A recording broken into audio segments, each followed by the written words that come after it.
Yo, yo, yo, yo, what's going on, guys? Happy Friday.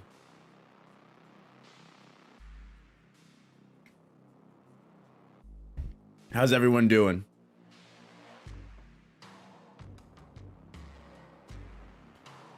That thumbnail is fire. Thanks, /Shikigami. I appreciate it. I literally made it in 10 minutes.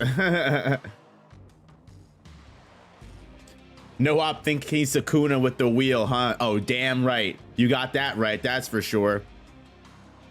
What's going on, everybody? Brandon Klinsky, Legend Guy, Type 1 Weeb, Mikal Kingsman, what's going on? Aaron Brown, what's going on, everybody? How the fuck we doing today? It's another beautiful Friday, another terrible, terrible Friday on a break week, but don't worry, guys. We are almost there. We're so close to getting an actual chapter. Next week, we're gonna get spoilers and everything, guys, but for right now, another Friday stream, no chapter to talk about, so I figured the next best thing to be would be to do a bunch of random Jujutsu Kaisen matchups and everything like that. So to get things started, just to explain the rules a little bit, Tiberius, thank you so much for the 5 gifted subs. Appreciate that, or I should say 5 gifted members, but you're the man. Thank you so much. I'm looking to see if Aaron Brown got a membership, and still nothing. But congratulations to everyone that did get a gifted membership. If you guys see, I changed the graphic. I still need to change the GIF, but it should say chosen by the Sparks of Black if you get gifted a membership, or blessed by the Sparks of Black. How cool is that? All right, enough simping for my own fucking things. So the basic idea is we're gonna spin a wheel. I've got pretty much almost every single Jujutsu Kaisen sorcerer or curse spirit, anyone that has been in a fight whatsoever on this wheel. There's about 78 names on this wheel. So what we're gonna go ahead and do is we're gonna spin the wheel twice. We're gonna get some characters to put against each other, and then we're going to talk about the discussion. Some may be longer than others, some might not be long at all, but that's pretty much the name of the game. So that's what we're going to get into. I wanted to see if we could put both images of the characters on the screen, so I'm going to try and do that while we're talking about it. So the first fight might take a little bit for me to get everything set up, but other than that, we're good to go. But seriously, guys, how are we all doing today? I hope you guys are having a great Friday. If you haven't already, make sure you hit the like button on the stream. It really helps the channel. And you guys are all awesome. Craze is here. Welcome, Craze. King OAE. I don't know how to pronounce your name, but yo, what's going on? Thank you for being here.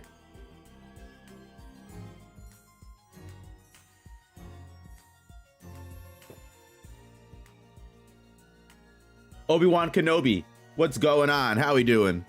Thank you so much for stopping by. You're a man, the myth, the legend.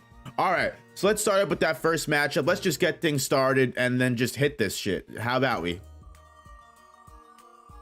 78 characters, guys. 78 fucking characters. Who's gonna be first up? Oh, we've got the embarrassing Ogie Zenin. Let me see if I can pull this up on a different page here. Disgusting. Of all characters to get chosen first. Oh, someone actually took the time to color this man. Wow. I mean, good for them. I can't say anything bad.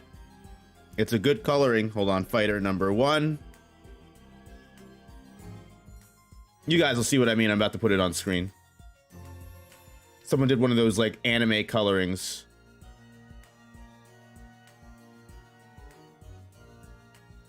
That's Mr. Ogie. And you know what? Let me get one of those transparent versus things to put on top.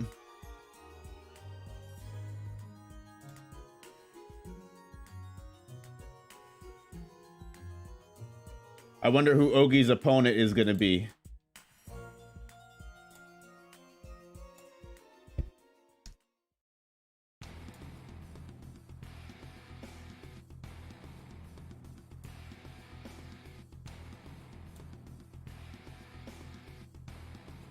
All right.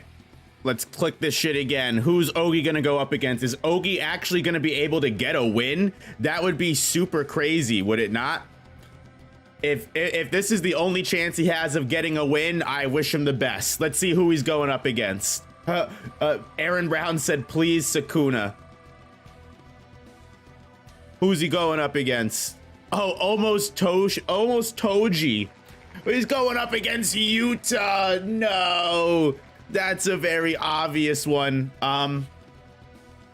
So I think what we're gonna do,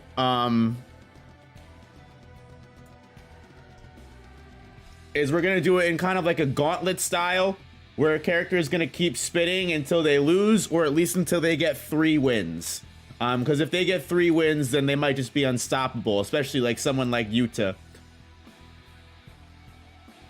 But I think it's pretty safe to say, without much discussion, Yuta's just gonna stomp the shit out of Ogie. I mean, Ogie can blaze in courage if he wants, but it's not gonna make much of a difference, unfortunately.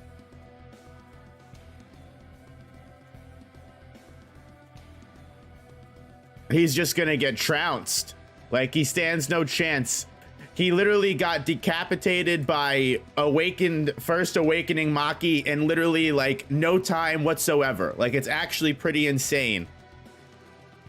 Ogie gets folded like a lawn chair. I think that's the best way to kind of describe it.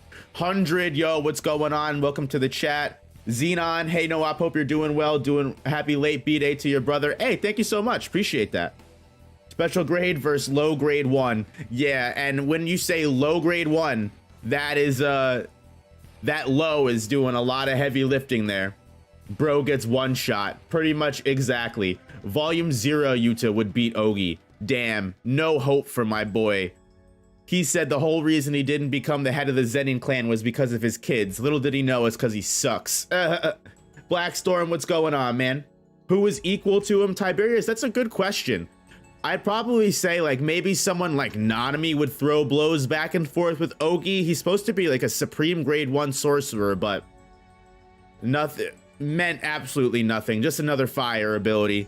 Wannabe Jogo. So Ogie obviously gets taken out. Boom, bang, boom. So let's see. Again, we're going to do this in a gauntlet style. So Yuta Okotsu is going to move on to the next person. Let's see who Yuta Okotsu's next opponent is going to be and see if we can have a little bit of an interesting discussion. That way I don't have to change the images that often too.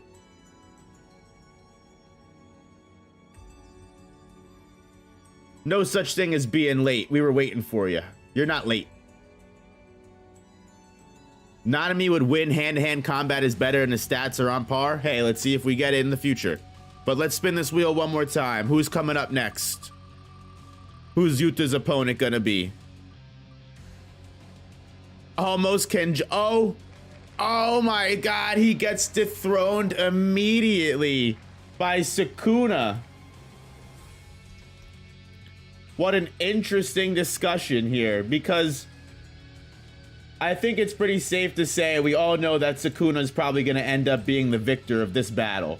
But let's talk a little bit about why. So I kind of talked a little bit about this in a video that I did not too long ago. If Yuta could stop Sakuna. Now, even if we're to grant that this is a Sakuna without the 10 shadows, cleave, dismantle, all these crazy abilities that can pretty much eliminate Yuta in such a quick aspect is actually kind of scary. Like, Yuta wins versus 3 Finger, loses to 15 and Maguna. I think that's pretty fair. I think at 3 Fingers, Yuta could definitely take them. I think Yuta even has the hand-to-hand and cursed energy output to kind of match the kind of crazy physical feats and agility that Sakuna was bringing to the table when we see 3 Finger go up against Megami. I think Yuta would be able to hand-to-hand go back and forth with 3 Finger Sakuna, even probably tug of war with Malevolent Shrine using Yuta's own domain. But when it comes to 15 Finger Sakuna, I think Malevolent Shrine, barrierless Malevolent Shrine is just way too fucking strong. Even if Yuta is able to contend with it with his own domain or use simple domain to try and, you know, stay out of it, it's It's just not going to do well. I think Rika, while supposedly being the queen of curses, is definitely a strong curse. I don't want to say anything bad about Rika, but Sakuna would be able to take on both Rika and Yuta full power, and probably have a good time doing it. Like, he would definitely enjoy the battle, don't get me wrong. He would think that they're both interesting characters, and, you know, he would go back and forth with them just to see what they got, but he would just throw a fire arrow, end Rika's life, and then take Yuta out very slowly. You know what I mean? Like, it would just be pretty sad. And don't even get me started on Meguna, because that would definitely not be a good matchup. Let's just end that right now. Even without 20 fingers, Sakuna's gonna be able to take this down. That's it. Hey, what's up, Leo96? Welcome to the chat. So I think it's pretty safe to say that is that. Yuta gets dethroned almost immediately, and here I was thinking that he was gonna last a little bit longer or go on some kind of sweep. I think it's kind of unfair for Sakuna to be at the reign here, because he's gonna not really have anyone that goes up against him, but we'll see if anyone kind of comes close. Gojo's on the list. What are the odds? But I think we can talk about some interesting matchups going up against Sakuna.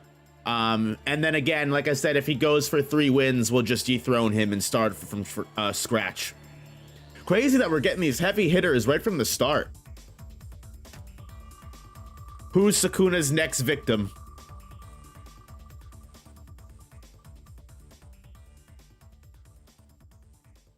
Takuma Ino. Ino going up against Sakuna? No way, man.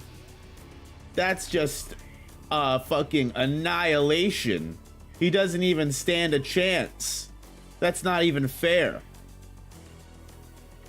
I'd honestly be scared to see the result of that battle.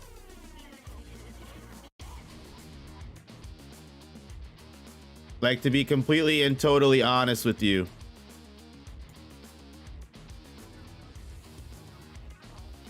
This doesn't end well for Ino. Like, he would do him worse than he did Ishigori. You know what I mean? Like, without a doubt. Orange said Ino slams. Ino breaks out his final auspicious beast summon and one-taps Sakuna. Damn. Ino gonna put the bag over his head and then he'll be cut off. Right. That one image of him putting the beanie over his head is pretty hard. Don't get me wrong. But like, yeah, like, the beanie head would literally just be floating in the air. Done. That fight would be hilarious. Yeah. It's just rough. It's not looking good for him at all. So I think it's safe to say that's a pretty easy W for Sakuna. We can pretty much just move on without a doubt. Who we got up next?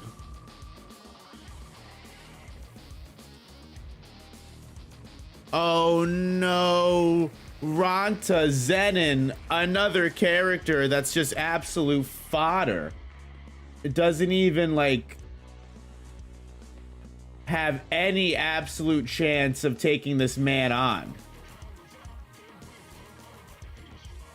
That's, again, it's just not even a fair fight. I don't even know what to say about this.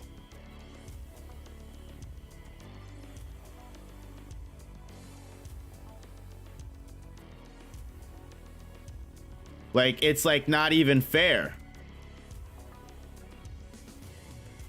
Obviously, since it's Sakuna, you should do a 2v1. You know what?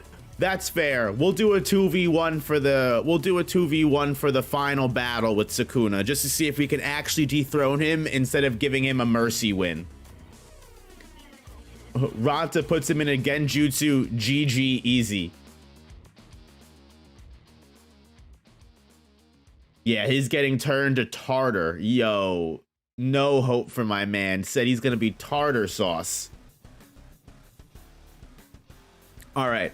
So for the very last battle, we're gonna do a 2v1 as someone suggested, and see if for the last battle we have Sakuna up, we're gonna see if we can he can actually get legitimately taken down. Who's gonna be the 2 contenders?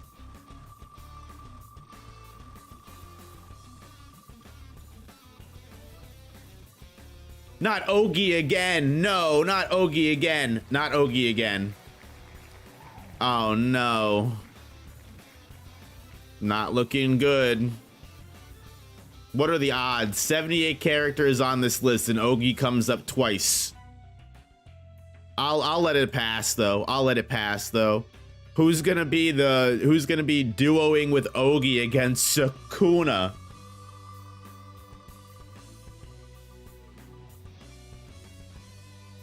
Kashimo. Okay. Now we can have a dialogue here.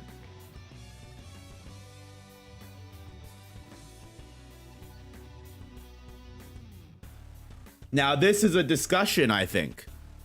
Obviously, Ogie's not going to be any help, but maybe when he's with Sakuna, but maybe when he's with Kashimo, I'm sorry, it might be something different.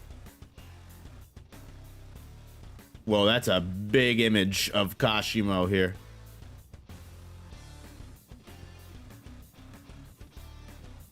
So, chat, what are you guys thinking? What are you guys thinking?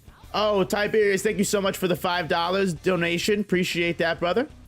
Let's see what you're saying here. So did Tengen finesse all the modern sorcerers into believing they need a barrier for domain expansion so Heian era strength doesn't run rampant? I think a barrier is necessary to construct your domain. I think people like Sakuna and Kenjaku have just moved past the need for a barrier. They're literally able to paint their domain on thin air as opposed to needing to construct a specific area that they can then control. You know what I mean? Like when you construct a domain, you have full control inside of it, which is why they're able to store their innate technique and make that one hit effect. Whereas characters like Sakuna or Kenjaku are just so damn strong, they are literally able to just create their innate domain effect outside of a domain. They can create it on thin air. So I'm just kind of catching up to read what you guys are saying about Kashimo and Ogie. So Kashimo versus Sakuna with some fodder on the side. Pretty much, yeah, Kashimo versus Sakuna. Kashimo is going to be the main contender of the battle. Let's be honest here. Blazing Courage does present at least like some kind of area of effect attacks and just being able to like give Kashimo something to bounce off of. But let's be real here. Kashimo is going to be the running the streets here in this fight. But I'm a firm believer in Sakuna just absolutely decimating Kashimo. I really don't absolutely see any kind of way for Kashimo, even with his supposed grand curse technique that he's saving specifically for Sakuna. I really don't see that being much of a threat to Sakuna. Hey, you got here in time, Vex. I'm doing good, man. How you doing? Yeah, Ogie's not even a help. Like, literally, like, any other person would have been a much better duo partner than Ogie for Kashimo. It's honestly kind of sad that going up against Sakuna, Kashimo gets washed because he couldn't find a good partner. Very sad. The 0.2 second domain is weird to me because the barrier itself doesn't materialize like that as the beginning to a barrierless domain. It might be the beginning to it. Yeah, very much might be the first, like the middle step. But yeah, unfortunately, Sakuna goes for a solid reign. So Sakuna does win a whole gauntlet. Obviously, not that many people in the series are going to stand a chance against Sakuna. So that being said, Sakuna is an obvious W for this. What I'm going to do here is I'm going to spin the wheel twice and we're going to start with 2 new members because otherwise Sakuna is just going to take out, now make it a 3v1. Nah, it's not going to make a difference. We'll be here forever. Maybe towards the end, if Sakuna comes up again, we can do that. But I really don't think a third person is going to change much here. Let's go for 2 new fighters here. New randomizer. Let's just pray Ogie doesn't show up again. Man's a demon. True. Ogie really is taking this randomizer by storm. Chizuru Hari. So if you guys are unfamiliar with Chizuru's game, I'm not surprised if you are. That's the guy with big nails that tried to fight Megami. I can't even find a good picture of him. Here we go.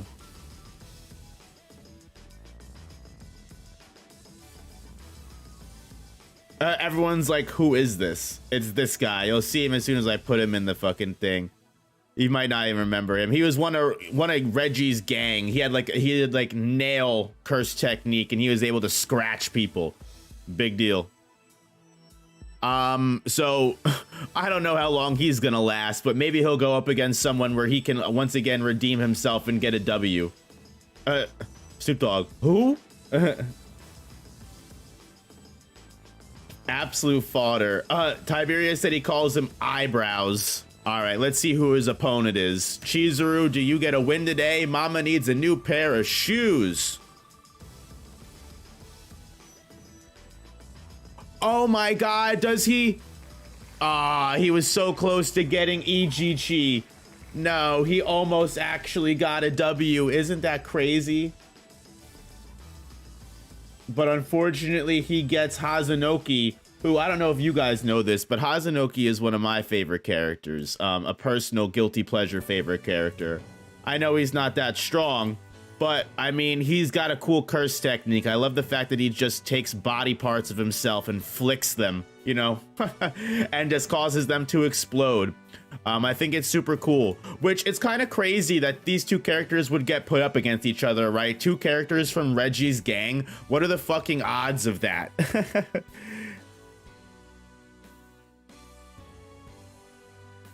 Chizuru's life was saved, but he still dies. Yep, RIP. Hazinoki definitely wins. He has the much better curse technique compared to the guy that has longer nails. I mean, what fucking chance does he have doing anything? Hazinoki has really good reverse curse technique. He has the ability to cause giant explosions. It's absolutely insane. What do I mean? Ijichi would cook most people in the series. Don't disrespect my boy. I'm so sorry about that. I won't talk shit about Ijichi never again. He's obviously another one of those characters that is just going to take out every person he goes up against. Explosions versus fingernails. Exactly. I think it's pretty obvious what's going on here. So Hazinoki definitely moves to the next round. Congratulations. He moves to his next move into a gauntlet. Which is something not a lot of people can say. So hopefully he can actually survive 2 rounds here. Who's going to be Hazinoki's next opponent? You know, should I be keeping track of this? And then like maybe we can do a part 2 of all the people that win gauntlets or something like that. Let's see. So right now Sakuna won the first gauntlet. Let's see if anyone else can win a gauntlet besides Sakuna. Hazinoki, who's your next opponent here?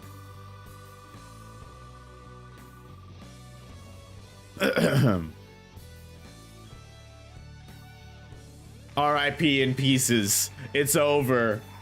Wallahi, he's finished. Unfortunately, he gets dethroned by the misogyny missile. It's pretty relatively obvious. I don't even have to go into much detail here. I mean, don't get me wrong. I'm a Hazinoki stan. I love the explosion curse technique. He has absolutely amazing reverse curse technique, which is going to keep him alive for long. I'm not saying that he'd get absolutely fodderized by Naoya, but projection sorcery is definitely a much stronger curse technique than whatever the fuck Hazinoki's got going on. And Naoya is going to be able to do a significant amount of damage to him, keep freezing him, because Hazinoki's not that strong. He's not a very person. He's not a very close quarters fighter. Hazinoki relies more on throwing his, you know, body parts that he takes out and throwing them from afar, which is why Takaba was able to do such a good deal against Hazinoki, because Takaba kept bringing things close, and Hazinoki's not the greatest close quarters fighter. He's more of a mid-range, long-range fighter. He's a projectile fighter. So Naoya is just going to absolutely blitz Hazinoki, unfortunately. And despite the reverse curse technique, which again is going to keep Hazinoki alive for much longer than usual, Naoya is just going to be able to, again, blitz him, perception, take him out, and just absolutely destroy Hazinoki until he can't reverse curse technique anymore. You know, it's unfortunate. Projection doesn't matter if he can't get near him. You forget that Naoya is literally able to reach high fucking speeds with his projection sorcery. He was literally just like sprinting across mountains with the speed he was able to gift to himself from projection sorcery. So it's not so much that Hazinoki is going to be able to stay away from Naoya, it's so much that how long does it take Naoya to get the speed to actually catch up to Hazinoki, which the answer is not long at all. And again, this is just regular Naoya. We're not even considering Vengeful Spirit Naoya. I definitely think that Hazinoki gets washed, unfortunately, as much as I wanted to see him come up with another W. So that's going to be an L for Hazinoki. Doesn't make it to the next round. Naoya moves on and begins his own gauntlet. Let's see who Naoya is going up against. Damn, I timed that spinning wheel at the same time as the song went boom.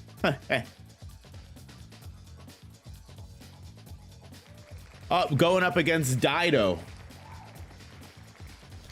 We literally saw this fight. Isn't that funny? Now, let's be honest here.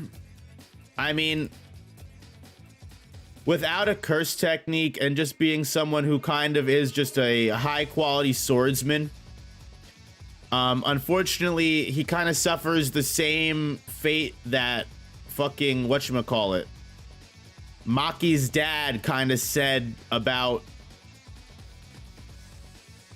Maki, you know? A swordsman can be very strong. You can be the best swordsman in the world and beat someone in hand-to-hand. Even if you want to say Dido has the swordsmanship to beat Naoya hand-to-hand, when you are fighting someone that has a curse technique, you just don't stand a chance. While Vengeful Spirit Naoya was a different story because Vengeful Spirit Naoya wasn't able to use, projection sorcery in the same way that normal human Naoya Zenin was. When it came down to Naoya charging up the Mach 3 speed, both Dido and Mayo were like, yeah, we can't stop that. We're kind of fucked. So unfortunately, Naoya would definitely win when it comes to the projection sorcery aspect of things or the high speed of things. While he can make a solid, strong slash, if Naoya can continually dodge these things and he's in his human body, which means he keeps his high speed and keeps his perception blitzing ability, I mean, it's just pretty obvious that, again, with what Ogie said, I mean, the Lord and Savior, the sage himself, the all-knowing Ogie Zenin, is basically calling the shot here and saying that Naoya wins this fight. So Naoya is going to be one of the first people besides Sakuna to actually continue on in his gauntlet. Congratulations to him. Hey, yo, NJW, what's going on, guys? Guys, thank you all for being here. I appreciate every single person that's hanging out here with us right now. If you haven't already, make sure you hit the like button. There's 155 people here, so I better see 120 likes on the stream, guys. I know we can do it. Hit me with that like button. You guys are all awesome, and let's continue Naoya's reign against the free world. Let's see if we can have Naoya take out a female character here. Let's see if we can keep things true to life here, right? Who's his final opponent?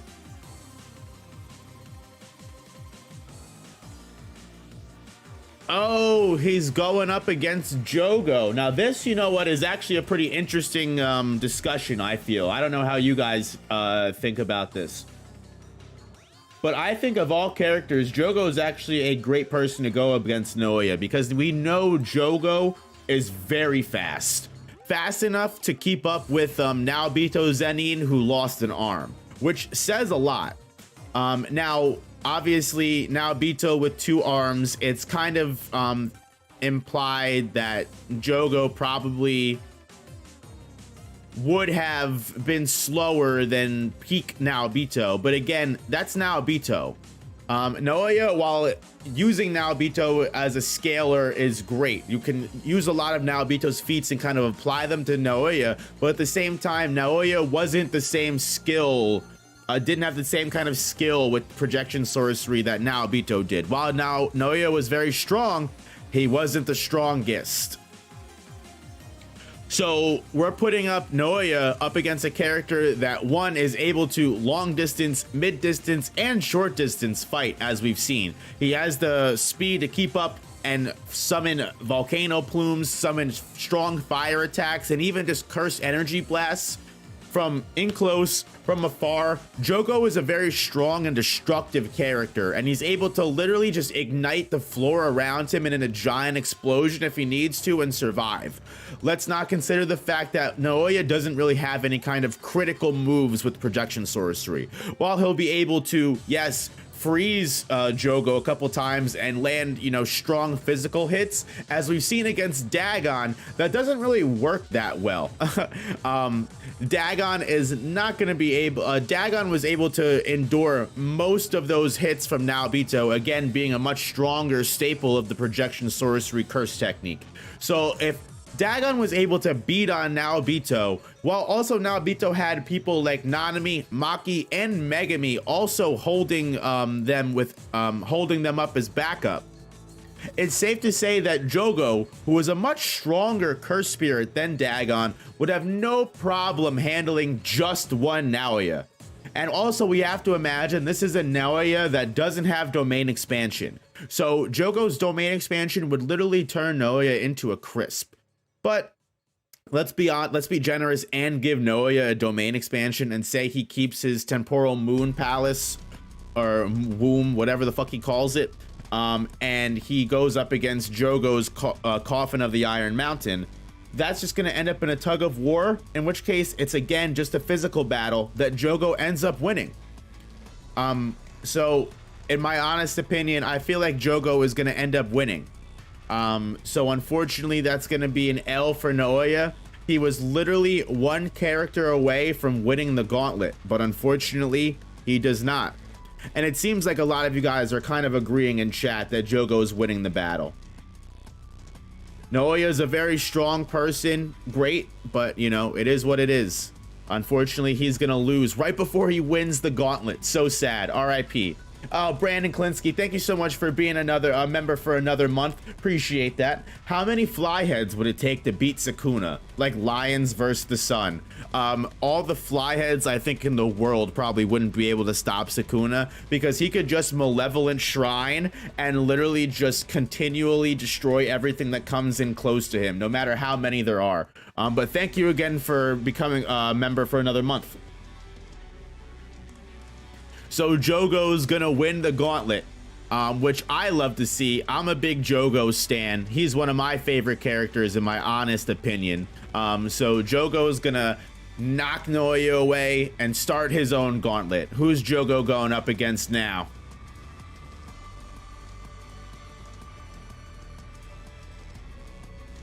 Let's get someone good.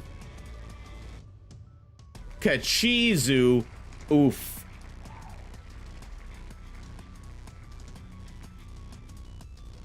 So, I mean, this is a pretty much a no-brainer. Unfortunately, despite Kuchizu being another special grade curse spirit, Jogo's just on a whole nother level. There's a reason why the term disaster curse has become like a tier of special grade for the most part. Not just because the disaster curses were so memorable, but because they were kind of like a level above normal special grade. And in a world where you only have special grade to designate these high level curse spirits, it makes sense where we would want these different terms to separate tiers of special grade. So Kuchizu, although being a special grade sorcerer and the same tier of grade of curse as Jogo, doesn't stand a chance. Jogo's going to incinerate this motherfucker in no time. Kuchizu is mostly a physical fighter, fast enough to contend with Yuji and strong enough to contend with Yuji, but again, Yuji was beating the fuck out of Kuchizu, and all Kuchizu has is the spitting blood, which does cause you to decay and is poisonous, but against a curse spirit isn't going to do much. So Jogo's going to literally turn Kuchizu into barbecue. RIP. That's going to be a loss, unfortunately. If you beat Kuchizu, he has a hidden ability where his big bro pulls up afterwards. Why did you pick that exact picture of Jogo? He looks so dumb in that pic. Hey, it was the first one I saw that was kind of a box looking thing. I'm not biased. I'll pick bad pictures for other people too. All right, so we've already stated that Kuchizu just didn't stand a chance. Jogo takes his second W, beat Naoya, beat Kuchizu. Is Jogo gonna be our second person to win a gauntlet? Let's see if we can go for 3, Mr. Jogo. Who you going up against?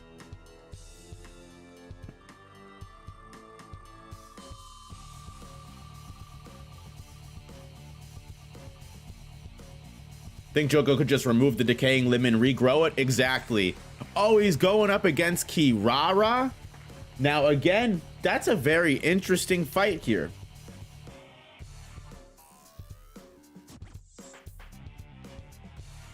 I think this is actually a sorcerer who, just based off of their curse technique alone, would actually be able to pose somewhat of a chance of winning against Jogo. Maybe not winning, but it would definitely be a fight. But it seems like my chat's saying it's an easy Jogo W. I guess you're right, because he can open the domain expansion. So that does give Jogo an instant win, unless Kirara has simple domain or anything like that. But I think it's safe to assume she probably doesn't, or they probably don't. I understand that. So let's talk this through a little bit, because I want to give Kirara their due, which Kirara's curse technique using Love Rendezvous basically means that the marks that they make with their curse technique is able to create a path that has to be followed. So even if Jogo was able to summon his lava technique or summon his fire attacks, it would be hard to go back and forth and actually hit Kirara with these tactics. So with setup, Kirara would be able to stop an actual fight between the two. I don't think Kirara would be able to deal a lot of serious damage to Jogo, but I think in an actual regular fight, their curse technique does present what they need to kind of, you know, do a decent amount of what's the word that they say in Pokemon? Stalling. Kirara would be a decent stall. But again, as Tiberius said, pretty much the domain expansion is going to be an instant W for Kirara, for Jogo, because Jogo would just say, you know what, fuck learning about the stars and fuck learning about all that shit. I'm just going to open my domain and take you out. And Kirara just gets incinerated. So unfortunately, while I do think the matchup is an interesting one, and I kind of gave Kirara a little bit more due than they needed from the very beginning when they popped up, it's an obvious, as you guys are saying now that I'm seeing the light, and it's an obvious Jogo W. So Jogo is going to win his gauntlet, baby. Number 2 gauntlet winner is going to be Jogo. We love to see that. We're very happy about that. Now, I'm going to make this up the chat. Do we think Jogo goes double or nothing? Do we think we should see if Jogo can go up against another character and win a 4th time? Or do you think we should go for 2 new characters? I'm going to leave this one up to you guys. What does chat think?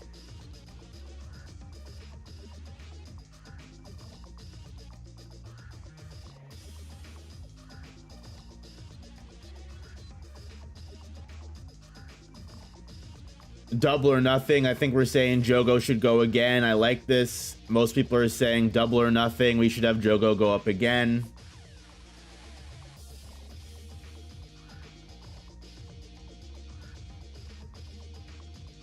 So you know what? I'll give it a double or nothing, but the double or nothing is going to be 2 characters up against Jogo. I think that's fair, because I see a lot of people that say new characters. I see a lot of people that say Jogo should go again and see if he could win. So what we're going to do is we're going to give Jogo one more fight, but it's going to be a 2v1. Jogo already got his gauntlet win, but let's see if he can go up against the 2v1. Who are these 2 people that are going to go up against Jogo and see if they can dethrone him? And then we'll start with 2 new characters right after this.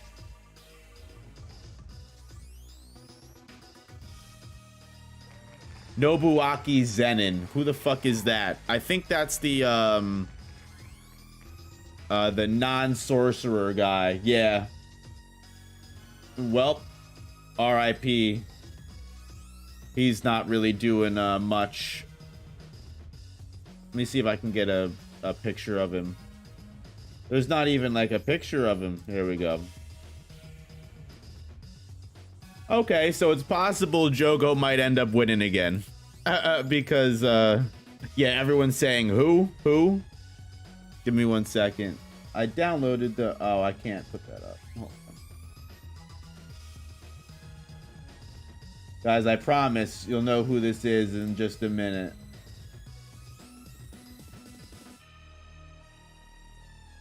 This guy literally has just no pictures of him. That's the worst part. Literally completely forgettable.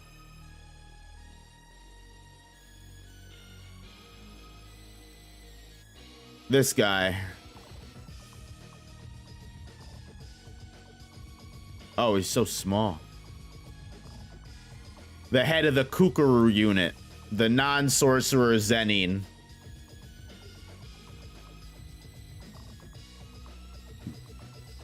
Literally not much help. An unknown, he's gone. The man loses to Ogie. Yeah, pretty much. Oh, the fodder. Come on, let's see who's gonna be his partner. Maybe they stand a chance. Maybe they stand a chance. Orame.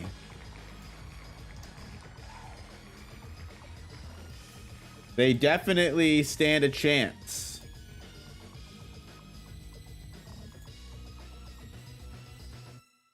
They definitely stand a chance. Now, unfortunately, the elements are completely against Orame's favor, which I guess makes it interesting, right?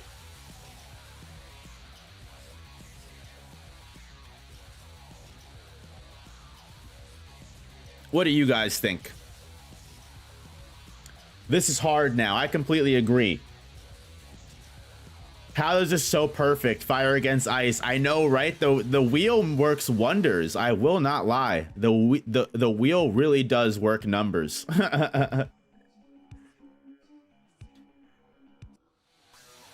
We don't know Orame's full power, right? That does make it really hard because Orame we know is very strong. And I know it's easy to say that Jogo wins just based off accountability because he has the fire technique, right? But consider that this is a battle of cursed energy more than it is a battle of elements. Although Orame does have an ice curse technique, and Jogo has a fire curse technique, at the end of the day, it's cursed energy going up against cursed energy. Orame was able to freeze Maki. Orame was able to freeze 12 different Jujutsu students all at once and possibly make Yuji think that they were all going to die. Orame is a very strong sorcerer, despite what Gojo may make you think. Orame is a very strong contender. And obviously the fucking muggle over there, he doesn't really do much. He's not offering much of help. He's just going to be able to, he just has to stand around. Let's be real here. This is an Orame versus Jogo fight. The partner doesn't mean shit in this. Orame uses technique reversal and embarrasses Jogo with fire again. Oof, wouldn't that be crazy? Something insane. Yeah, I'm seeing kind of mixed opinions in the chat. Everyone's kind of saying kind of what I'm saying, where Jogo should counter with the fire, but Orame is just so powerful. The ice, it might not make a difference. She did blitz Maki. Read the end of the fight when she pulled up to Sakuna. It's funny that it's Orame who has a connection to Sakuna, which Jogo wanted. Gojo defeated Orame faster than he clapped Jogo. Yes, I guess, but Gojo was also just fucking around with Jogo and just wanted to take Jogo for information, whereas Gojo was kind of like, I don't give a fuck about you, Orame. Get the hell out of here. Yeah, exactly. Gojo was serious versus Orame while toying with Jogo.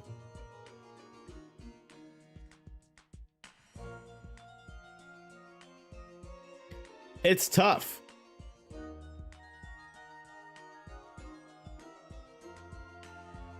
Power cliffing it would be Orame though. Jogo did eat a red to the face. Jogo is a very durable curse spirit, and curse spirits are a lot different than sorcerers and humans, where humans are obviously mortal. They can only take so much damage, and if they take a critical hit, it's over.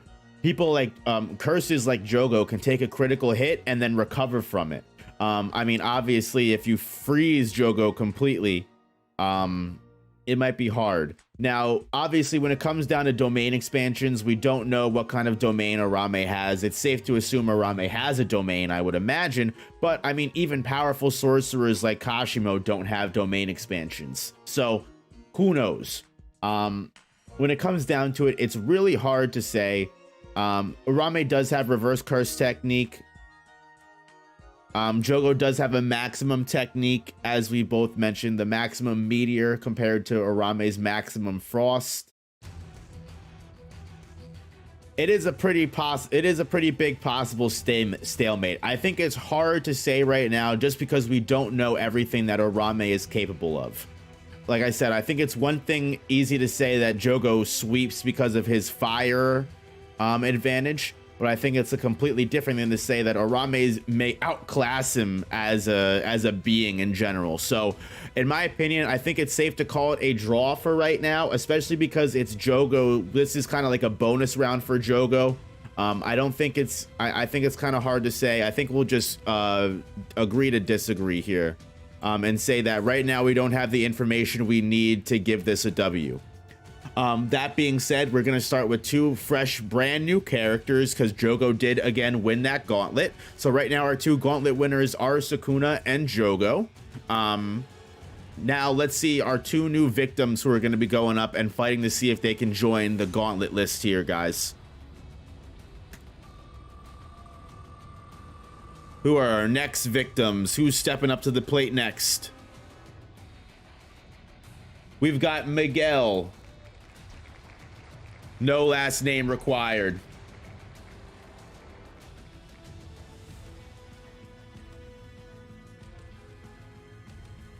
Now, Miguel is a sorcerer that was able to actually go back and forth with someone like Gojo.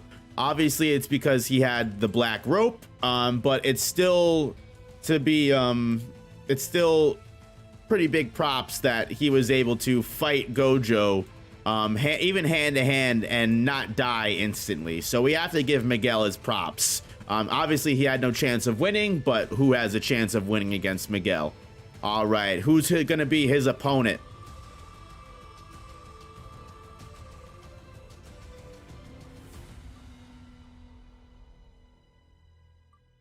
The Finger Bearer Curse. Fair.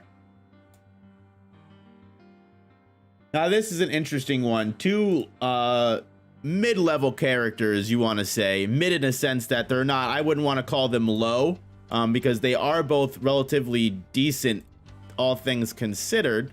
But I think this may be just a classic taste of, you know, sorcerer exercising curse. What do we think here? Hey, Sleeping Danger, what's going on? Thanks so much for being here. Everyone's saying Miguel kind of takes it. We think Miguel has what it takes to beat the finger-bearing curse spirit. Yeah, I mean, let's be real here. I mean, it is just your average run-of-the-mill special grade curse spirit. Really nothing too special about them.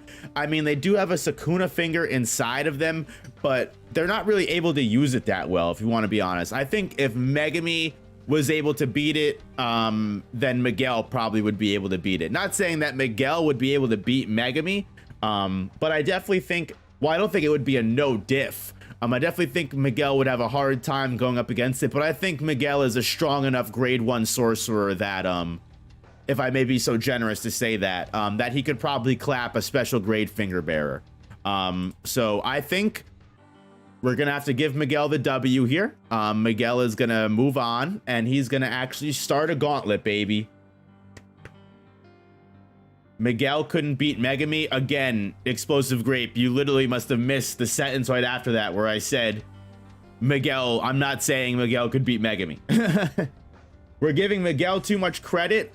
I think Miguel would be able to beat a finger bearer. I don't think Miguel would be able to beat Jogo. Black rope is quite effective, don't get me wrong, but it's also not like the finger bearer had any strong curse techniques that you really have to worry about. It's mostly going to be Miguel kind of hand-to-hand clapping the finger bearer, right? So let's move on here. I'm not going to get stun locked. I definitely think Miguel's going to be able to beat a finger bearer curse, if anything. We'll be generous and say that Miguel can stop a finger bearer curse.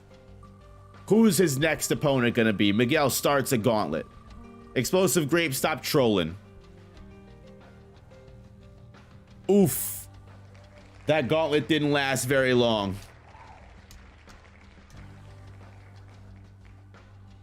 Going up against Rika, of all people. That's gonna be a, that's not gonna be a good one. Can I get a picture of just Rika? Dang. Everything is Yuta and Rika. I want a picture of just Rika.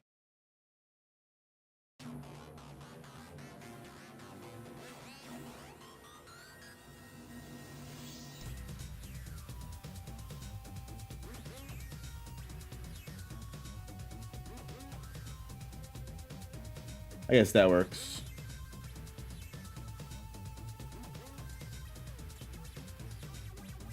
Kenjaku's other kid. Yo, that would be a crazy theory, honestly. I wouldn't even be mad at that. I think that'd be pretty interesting. But I think it's pretty obvious to say that Miguel does indeed get washed by Rika. That way you guys can't say I'm simping too hard, you know what I mean? Like...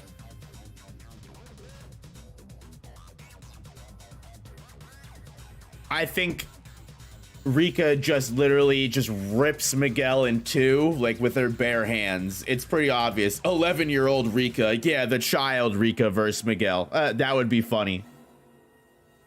Pre or post curse? I think we're not going to put the little girl up against Miguel. This L may be fatter than Ogie's record today. Nah, nothing's going to be worse than Ogie's L. That all the L's that Ogie has taken today. He literally is less relevant than the fucking Nobuoki Zenin guy, the guy that we already forgot from the Kukuru unit. R.I.P. R.I.P. So that brings an end to Miguel's reign. Didn't even stand much of a chance really at all. He won one. R.I.P. Didn't win a second one. So let's spin. We've got Queen of Curses Rika on the board now. Who's gonna be going up against Queen of Curses Rika? Can Rika get a W on the gauntlet? Win 3 matches in a row? Ooh. That's gonna be a very tough one.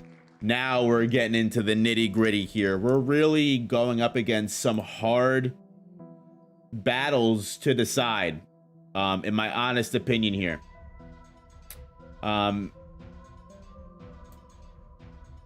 Next, you think Rika gets mid-diff that easy?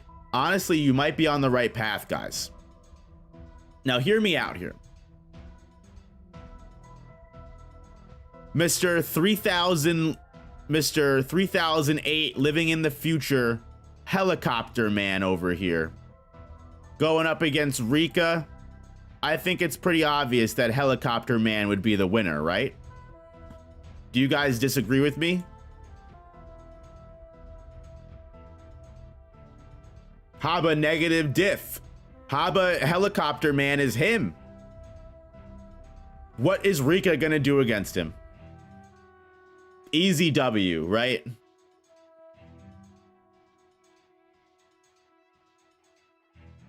Come on, man, be serious. I'm being as serious as absolute possible. What do you mean? It took a fucking army to beat Haba. Negative diff. Rika loses harder than any female against Naoya. Oof. He has a helicopter head. What can Rika do against that? That's what I'm saying. We are being as serious as Takaba is.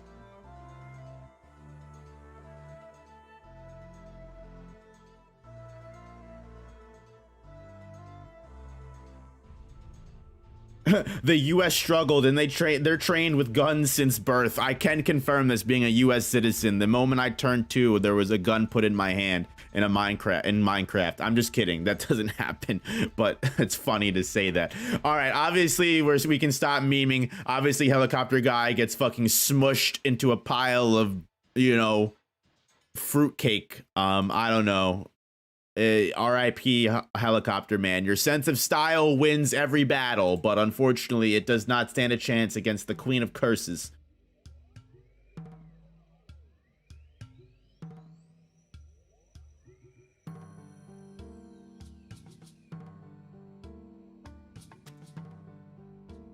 Haba is Gojo level. Akutama said that to me in confidence.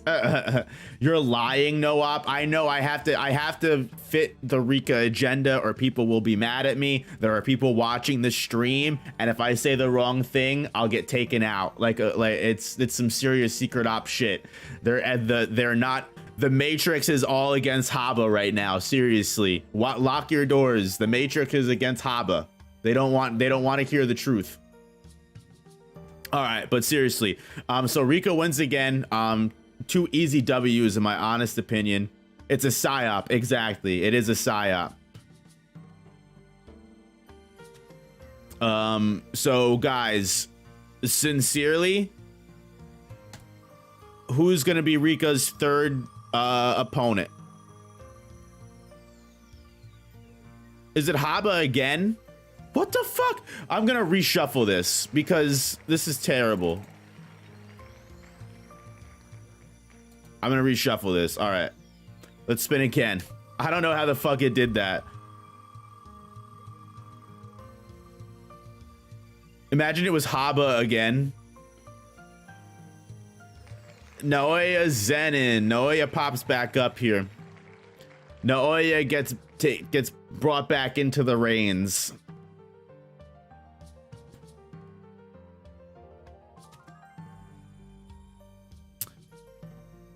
Naoya gets brought back into the gauntlet here. Now, Naoya versus Rika is an interesting one. I don't think Naoya is gonna win this one. I don't know about you guys.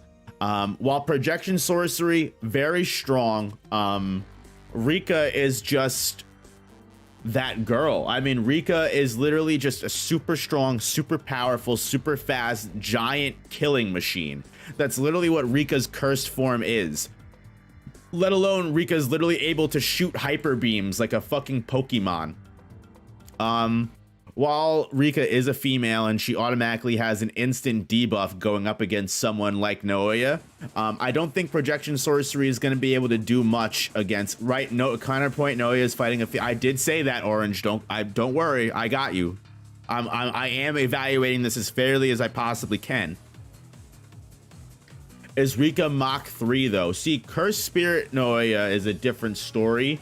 I don't think Rika's Mach 3, but I do think Rika we're not talking about Cursed Spirit Naoya here. Diavolo is here. The man, the myth, the legend himself said he'll slap Rika up if she doesn't stand a chance against these hands. You know what? I quite honestly think Diavolo versus Rika would actually be a pretty decent fight. Like the Diavolo JoJo's character with the fucking erasure of time. Yo, Diavolo, is that how you get your videos done so fucking quick? You just skip ahead? But I definitely think if we're talking human Naoya, despite Naoya's massive speed and just, you know, probably ability to work around Rika, Rika's just too powerful. Rika would just be able to grab Naoya and just fucking crush him. RIP. I don't think Naoya actually wins that battle, unfortunately. Cursed Spirit Naoya may be a different story, but that's not what we're talking about today. So Naoya is going to lose that battle, unfortunately, and Rika is going to be our 3rd character to actually win another gauntlet. So that being said, now that we've got Rika winning a gauntlet, are we going to A, send Rika on her way? She can call it quits. Or are we double or nothing again and doing a 2v1 to see if Rika gets knocked off the throne?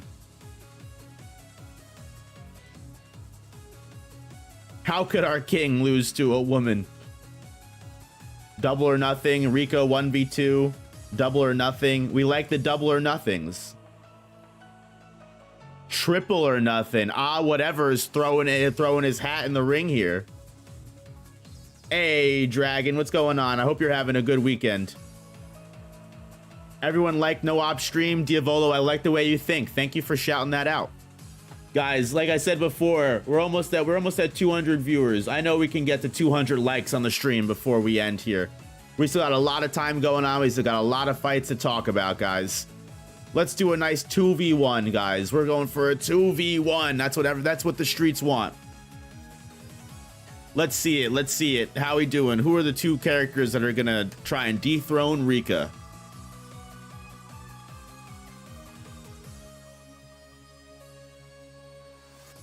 Oh, almost Gojo. Going up against Shoko. Oh boy. Yikes. That's we're not looking good already. Miss Reverse Curse Technique herself. I mean, it'd probably take a while to take her out because she would just keep healing herself, but I don't even think she has much to do to fight with, right? I don't even know if she has a fighting curse technique. I'm sure she might. I'm sure it's possible, right? Shoko wins because she's bae. She finna die like 7 times. She's got healing and much else. I mean, hey, she might be able to keep whoever her opponent is alive forever. So maybe she's actually the perfect 2v1 partner. All right, who's gonna be your partner? Let's see how this 2v1 goes. This could actually be awesome.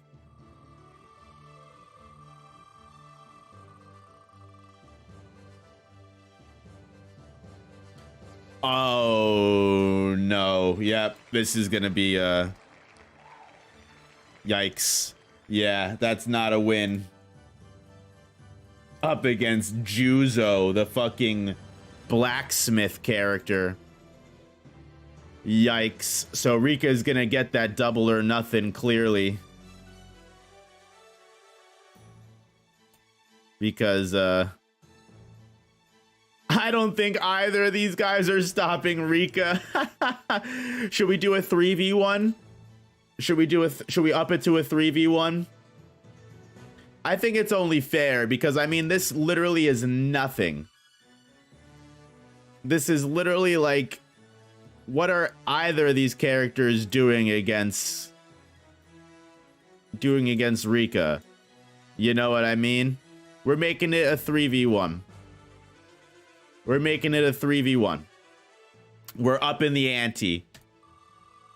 Come on. We're dethroning Rika.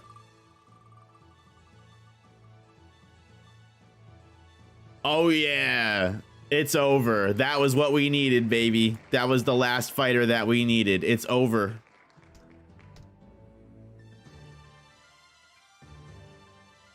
Orame ends it. Orame is the tiebreaker.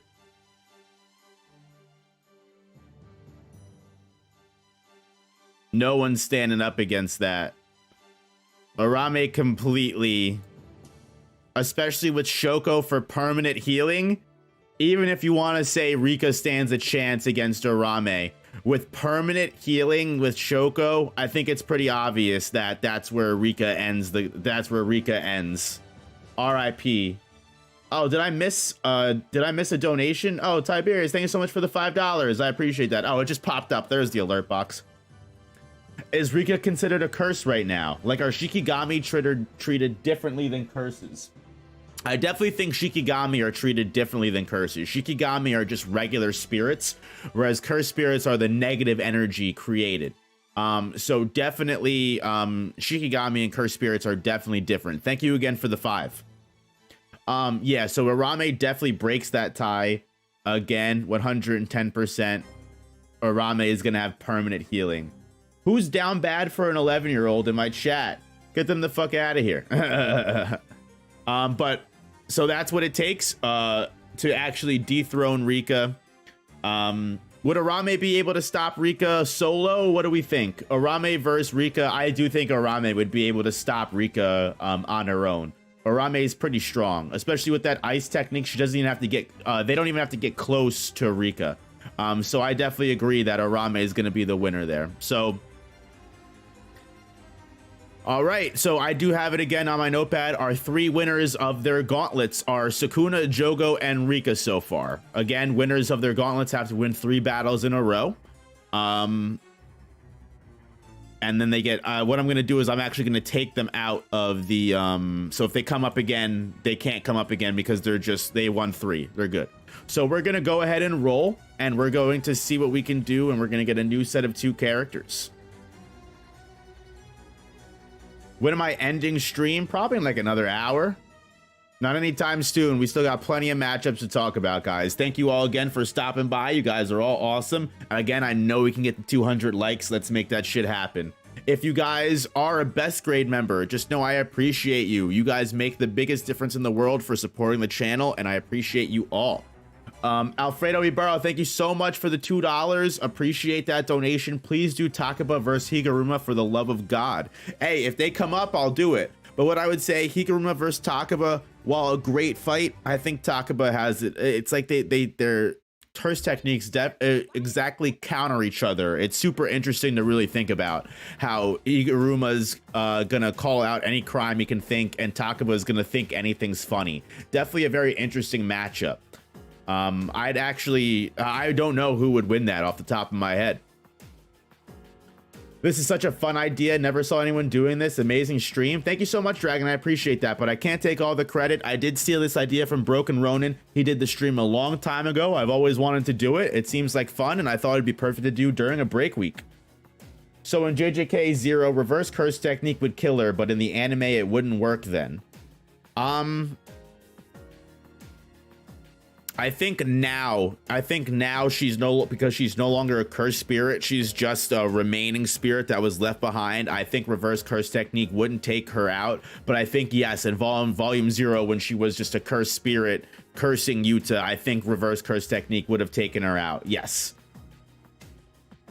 Try saying Zaya Porogons in the Spado number 8 name. Can you say it? I'm probably saying it wrong, but Zaya Porogons, I'm pretty sure it's how you say it. I've also heard it said plenty of times, so I'm trying. But let's get some new characters, guys. Let's move on. Let's not get stun locked here. So our 2 new characters to start off are going to be. We almost had Haba pop up again. We got Kokichi Muda, baby. We got Mekamaru in the house. One of my favorite characters because of their evening festival arc versus Marato, one of my favorite fights in the series. So we're gonna go ahead. That's gonna be our number 1 fighter. And who are they gonna be going up against today? Let's see. I keep grabbing the wrong picture. Our second spin.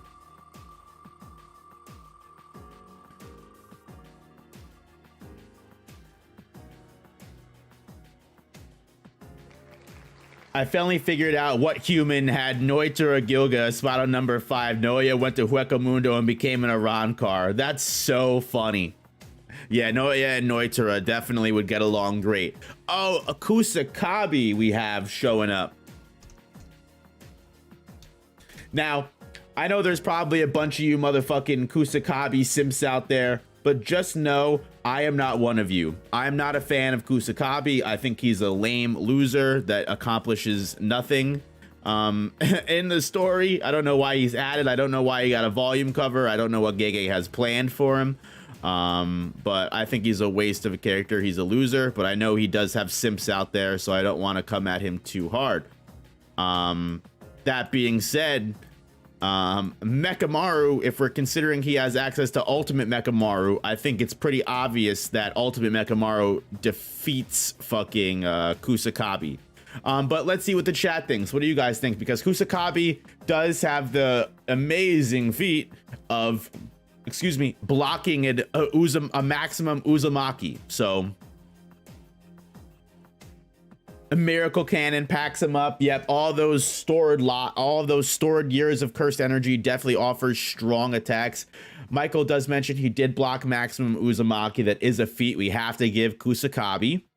Although I also have to imagine, like, one thing that Mekamaru does in the fight with Mahito is he summons a bunch of different puppets when fighting Mahito. Now, Mahito was able to make his fist large and take out all of them, but let's be real here. Is Kusakabe taking out all these puppets?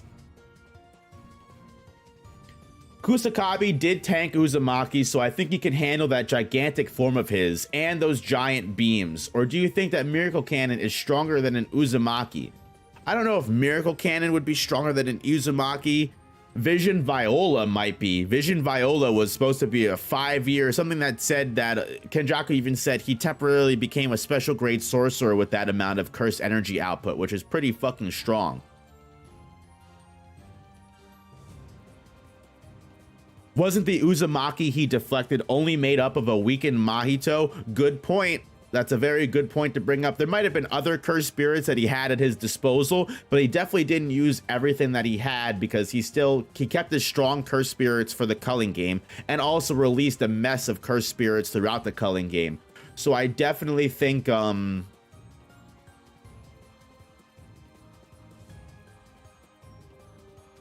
Diavolo says, without Ultimate Mekamaru, he loses 10,000%, but if he is in the mech, man's clapping his cheeks. I think Kusakabe is stronger than we actually think right now.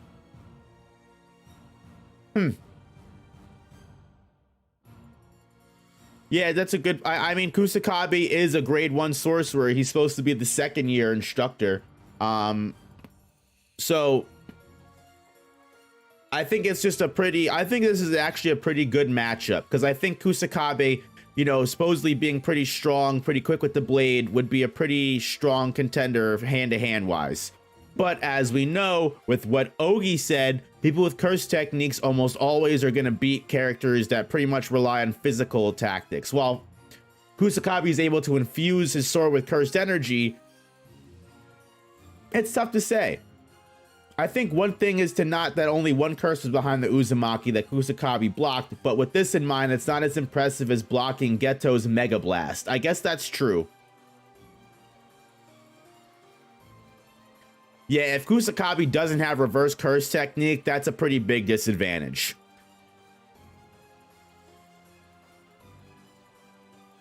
It's tough to say how many curses did make that Uzumaki. I will admit, it's tough to say if it was made of just Mahito or if there were other curses thrown into it. While I do think that gives Kusakabe a lot of durability feats, a lot of strong blocking feats, and he has pretty strong speed feats and attack feats, I do think Mekamaru and Ultimate Mekamaru, if we're basing off of that, would most likely win. So I'm willing to go ahead and say, despite whether what you guys think or not, you know what? I'll throw it to a poll. Let's do a poll. We haven't done a poll all time. This is a pretty contentious one. I want to see what everyone thinks here. We've got plenty of people.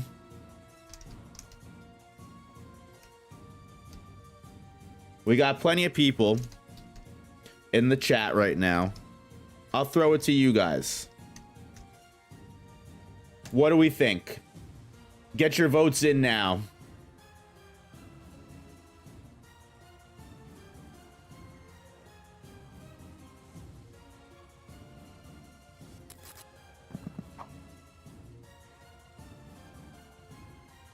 We got 164 viewers in chat right now. We can definitely get 100 votes in right now. We got 41 votes. We're moving up. It's a pretty large margin. Mekamaru's winning here. Anyone who votes Kusakabe has a Miwa agenda. Call him out, NJW. Don't let them get away with it. They need to be called out for their Miwa simping. I completely agree. Yeah, I mean, even without reaching 100 votes, it's pretty stacked against Kusakabe. He doesn't even stand a chance. I mean, 77%, it's pretty slanted. If you watch Kusakabe, you watch... Oh no, that's That's a strong allegation. Kusakabe has a decent amount of clout going up for him. Honestly, we can't give him too much hate. I wouldn't have made the poll if Kusakabe didn't have Kusakabe didn't have enough feats to make me think he could potentially win. So let's not come at the Kusakabe voters too hard. Kusakabe did in fact bring a sword to a mech fight, which probably wasn't that great of an idea. Yeah, I think with 82 votes, I mean, that's half the votes in. Kusakabe's losing 24% to 76%. Yeah, I just don't see it. I just don't see it happening. Even with all the votes that are coming in, I just don't think it's possible, guys. I think we're going to have to go ahead and say that Mechamaru wins this battle. I don't even need to see the rest of the poll. I don't need to see the rest of the votes. It's obvious. R.I.P. Kusakabe. Mechamaru wins and he moves on to the next opponent. Let's spin that wheel, baby.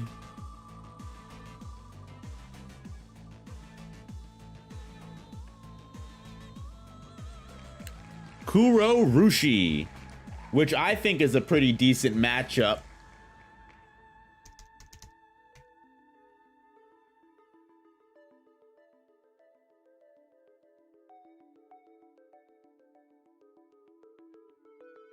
The cockroach curse spirit, able to reproduce with parthenogenesis. If their main body is killed, they can make another one.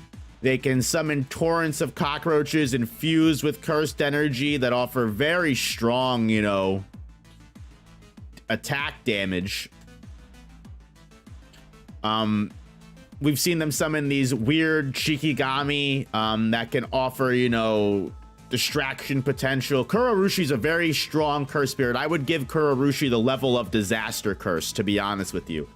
The same level as characters like Dagon, Hanami. Kurorushi is meant to be very strong, as well as the Sword of Festering Life, which is pretty damaging curse weapon as well. Kurorushi takes it. Mechamaru can't kiss him. Yeah, I think even if Mechamaru is able to destroy the main body of Kurorushi, because Kurorushi is just able to recreate its body with any other cockroach in the area, I think it's pretty obvious. Kurorushi would have a hard time going through Mechamaru's armor, yes, but at the end of the day, there's millions and thousands of cockroaches that Kurorushi is able to summon and use up. It can literally surround the entire mech and just like use the individually charged cursed energy cockroaches to do serious damage. Hey, 10 row 100, what's going on? Don't apologize for being late. We were waiting for you, brother. Streaming for another hour or so, man. Don't worry about it. We got plenty of other matchups to go through, and the VOD will be available because from what everyone's saying, this was a fun one, and I'm having a lot of fun too. The different matches that are happening are really cool.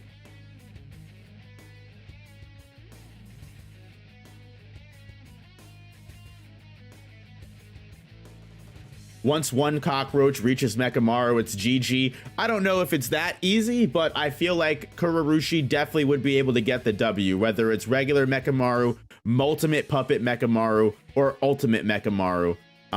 It's obvious. Ultimate Mechamaru over base Yuta, that's crazy. That's a crazy statement, NJW.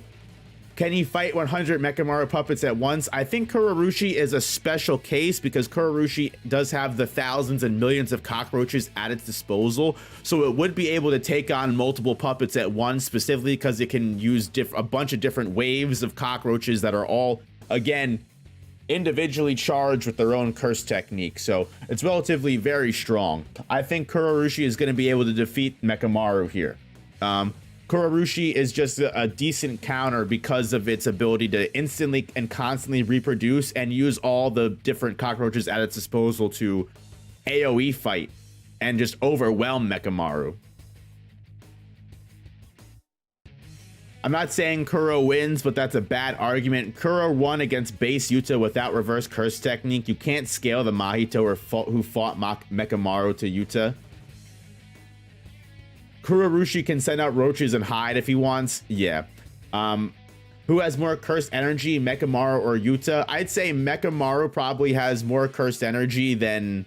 No, it goes Yuta has boundless curse energy. Ishiguro has the most curse energy output, and Mechamaru just has a large amount of curse energy that lets him control puppets across a country. Kurorushi got injured by Ryu's weakened blast. Yeah, Kurorushi would get injured, but the thing is Kurorushi can repeatedly come back and recreate its main body, infiltrate domains, and just keep doing what it has to do to win. It was able to do pretty decent damage to Yuta, even though that Yuta was holding itself back. I'm going to have to say that I'm going to give this win to Kurorushi. I don't think Mechamaru wins this, to be completely honest with you.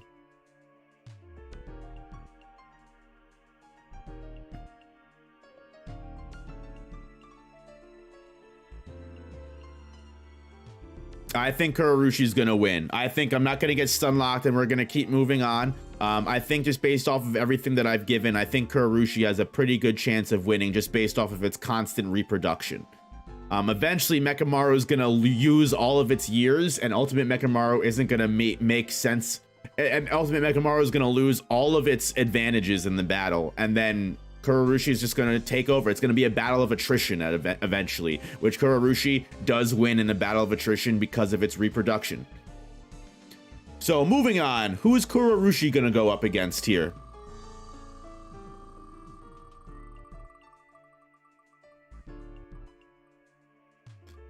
Oh, Cursed Spirit versus Cursed Spirit. We've got the smallpox deity.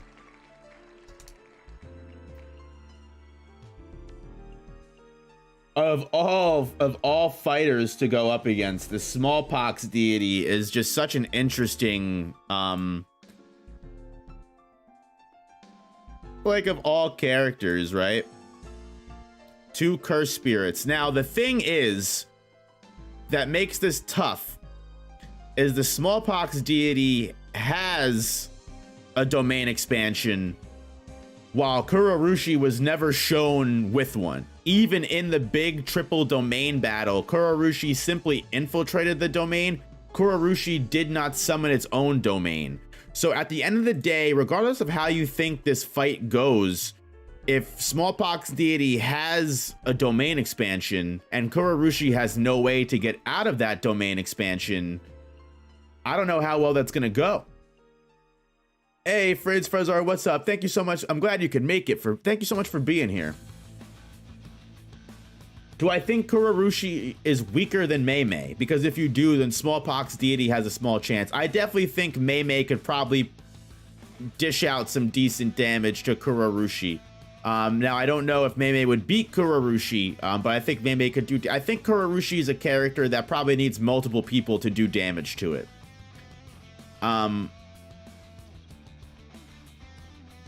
The thing is, if Smallpox Deity does the regular Curse Spirit thing, takes out the main body, Kurorushi is able to then reproduce and summon again.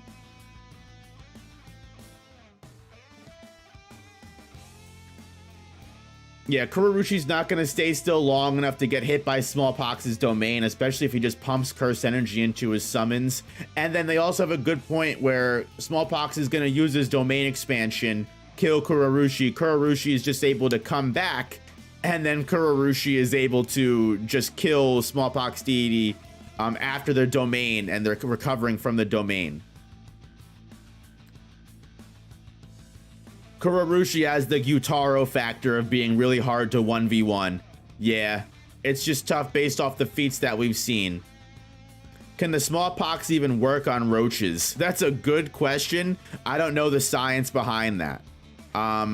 Even though they're both curses and would be able to completely regenerate 9 times out of 10, I really think that, again, in a battle of attrition, Kurorushi is going to beat the smallpox deity. And also, I don't know the science behind if roaches are susceptible to smallpox. I don't know what the, someone's gonna have to do a study on that and get back to me. Someone's gonna have to someone's gonna have to trap a cockroach and give it smallpox, see if it works. I'll leave that to the scientists there. But Kurorushi wins again. That's 2 wins for Kurorushi. Is Kurorushi gonna be able to be one of our 4th contenders to actually win a gauntlet? This is gonna be fight number 3. Can Kurorushi win? Fight number 3. Who's their opponent?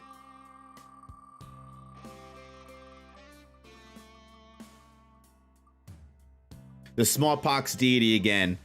I don't know why this wheel keeps doing this. I'm gonna shuffle it again. Shuffle, shuffle, shuffle. Sort, shuffle, shuffle, shuffle. All right. Let's try it again. During its long 4-year life, a roach may encounter the same disease more than once. An immune system very similar to that of humans remembers and counteracts specific toxins and pathogens. So then, yes, roaches are susceptible to smallpox. But either way, I think Kurorushi wins. But unfortunately, Kurorushi meets its end here because I don't know if you've seen where the wheel has landed. But I think it's kind of cut and dry here that Toji is going to be doing some bug exterminating, and it's going to be relatively easy for the man, the myth, the legend himself, Papa Guro, to just constantly be ripping this cursed spirit into pieces. No matter how many times it comes back, he's going to be doing some exterminating. That's pretty obvious. Kuro is cooked. Yeah, too bad. Literally, Kurorushi was almost at a gauntlet win, and it got taken out. How many times is this gonna happen, man? Characters get so close to winning gauntlets, and then they literally just get destroyed, where they just don't even stand a chance.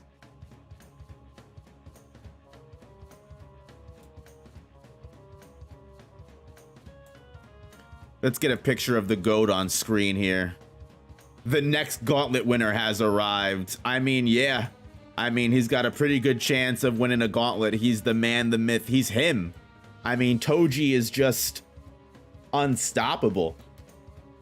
I think it's, again, obvious. Kurorushi, we talked about Kurorushi a lot, but Kurorushi does have a lot of things at their disposal to help, right? Kurorushi does have a lot of things to attack people with. It has a lot of different options at its disposal. It also has a lot of different attacks. The Festering Life Sword does present a threat to Toji.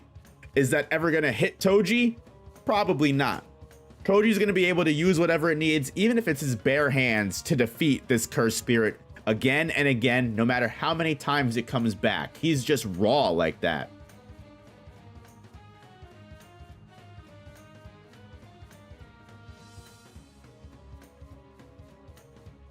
It's really funny whenever the wheel lands on a character and literally all of us are like, yeah, it's over. I mean, some characters are just like that. They literally are just that much more powerful than everyone else. It's honestly pretty crazy. Both have durability negation, but Toji's faster and there's no healing against soul wounds. GG easy, definitely. Hey man, I have a headcanon that Coyote Stark was a Quincy when alive. I mean, that's an interesting theory. I don't know how true, but it would make sense why he was such a crazy hollow. If Toji gets Noya, our king won't even fight and just join Toji's side. Yeah, it would be a 2v1 for the rest of the series. Bro would keep Kuro as a pet.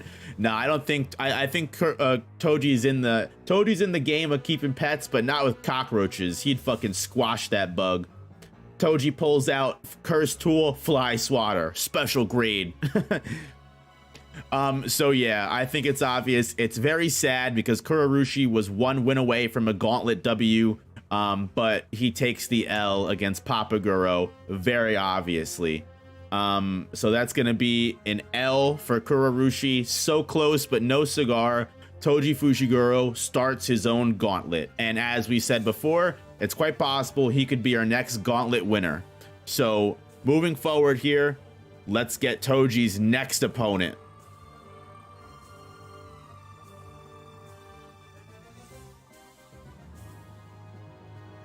Yo, almost Maki Zenin. That would have been a crazy one. Up against Habura. No, you died so sad the first time. You're just gonna get mollywopped again. Where's the meme of literally this is the meme of Hank screaming outside of the car, Hank, no! Like, that's literally what this is, because this is just tragic. This is just sad. This man got his top half completely removed when he was alive in hidden inventory, and now he's gonna get well, he got his bottom half completely removed, I should say, and now Toji's just gonna completely remove his top head. It's gone. It's over. The trauma. Bro, what is Haibara doing here? Hey, I said every Jujutsu Kaisen character was on this fucking wheel, bro. Somebody should have told Haibara to retire, right? Isn't it fucked up that Gojo was like, Ijichi, I'm gonna smack the shit out of you if you don't get out of this business at all. I mean, maybe Haibara had a decent curse technique, but he got absolutely fucking destroyed. And it was Jujutsu Society's fault because they misjudged the mission, right? R.I.P.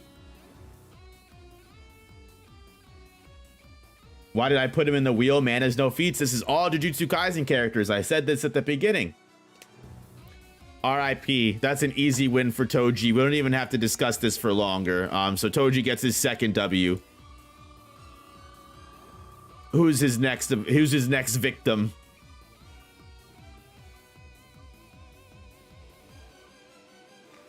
Oh my god.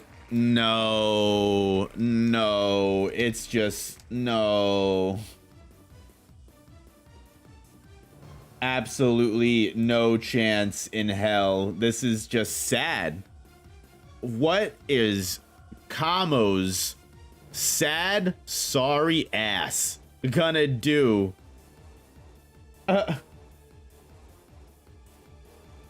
I'm sorry, but Kamo is trash. He's an awful character. Like, actually terrible.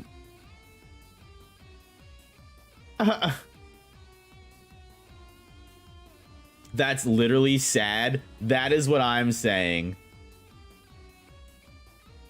Kamo got his new white man haircut. So true. Call me Bob.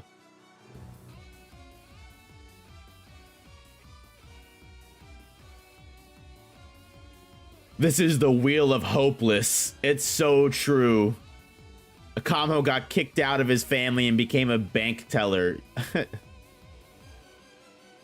I will praise Kamo though. He tanked some hits from Curse Spirit Noya, but well, he still gets clapped. I mean, yeah. I mean, Kamo immediately got replaced as the poster child of blood manipulation when Gege was like, wow, I could make this move 10 times better if I just gave it to a cursed spirit that can have unlimited blood. And thus Choso immediately surpassed everything Kamo could ever become. It's actually honestly insane how irrelevant Choso made Kamo. Kamo just sucks. The bow and arrow was cool. He was a cool character from the beginning. The red flowing scale is great, but what the fuck is any of that going to do against Toji? Absolutely nothing. Toji might have just had the easiest gauntlet out of any other character that they could have possibly had. I honestly think it's unfair. I don't know about you guys, but I think it's only fair that we re-roll again and say that Toji doesn't win the gauntlet until he faces one more character. He got an easy W with Haibara. So I think it's safe to say we can count Kamo as his second battle and move on to the third, right?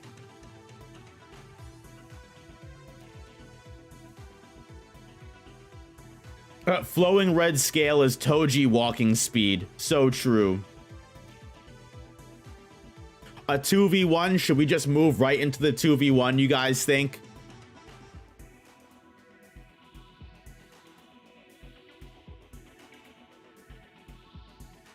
All right.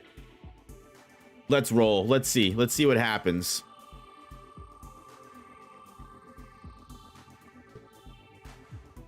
We'll judge based off the character. Oh.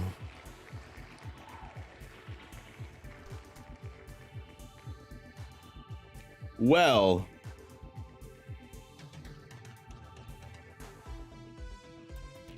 what a matchup. Two characters with the exact same moveset. What are the fucking odds of that happening, dude? Crazy. Hey, Kaio Breeze. My brother, my man, the myth, the legend himself. Thank you so much again for becoming a member for another month. Appreciate that. He said, Maki easy with that Sakuna emoji. Sakuna emojis mean business. And Craze, thank you so much for the $9.99 donation. I appreciate you so much. Blessings to you and everyone in the chat. Glad this break is almost over because this week has been dry without Jujutsu Kaisen and Chainsaw Man. I completely agree, brother. It's been rough. P.S. Toji is my favorite. Hey, Toji's a very good favorite character to have, man. Thank you so much for the donation. I appreciate that. Everyone kind of saying it's a tie. Well, they're equal, but Toji's smarter and more experienced, so he takes the dub. I swear to God, they're stated as equal fighters. I mean, they are stated as equal fighters. I think they're completely equal. I think, honestly, it really depends on the situation, what characters have what weapons, and who gets the jump on who, to be completely honest with you. Because I'd have to say that if we're going to go based off of the amount of weapons, Toji does have more weapons. However, Kyle Breeze is bringing up the good point of Maki's in her prime, and Toji did say he was rusty. One has a hidden inventory, the other doesn't. Yet. Ain't that right, Noop? Hey, I mean, I'm just saying, I think it'd be really cool if Rika was a hidden inventory for Maki. I think that'd be stupid cool. So because they're equal, again, it completely comes down to the environment, who has the high ground. I thought I'd never say that sentence in my life. Who has what weapons on them at the time, and everything like that. It's kind of easy to say that whoever gets the advantage, or whoever has the advantage in the selected moment, is the one that wins this. So what I think is safe to say is that Toji technically did complete his gauntlet. He did win, even though we'd have to say it's kind of weird. So I'd have to say that Toji, I will give Toji his gauntlet W, because he did technically win 3 fights. But I'm going to go ahead and say that this is a draw, because it's just depending on the situation, and the fight could go really either way. I'm not going to put it to a vote because it's, again, it all comes down to situation and dependency. The chat's very divided because, again, it all comes down to whoever gets the advantage over who and when they fight. So I don't think it comes down to opinion. I think it comes down to subjectivity of what the standards are in the fight. So I think what we're gonna do is we're gonna call it on this one. Fushigoro's gauntlet reign ends. Toji's gonna get the W for his gauntlet, so he joins the other 4 characters, which are Sakuna, Jogo, Rika, and Toji, as the 4 characters that were all able to complete a gauntlet. And what we're gonna do here is we are going to start with 2 brand new characters. And take it from there. We're just gonna move right on. We're not gonna get stun locked on this.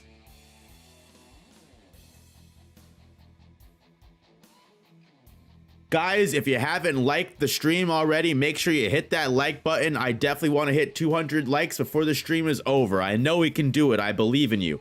Again, thank you all for being here. I appreciate every single one of you guys. You guys make it fun. So that being said, let's move on, and let's get some new characters on here for another round. Who's gonna start us off this time? Rin Amai. Not a strong start. Not a strong start at all here.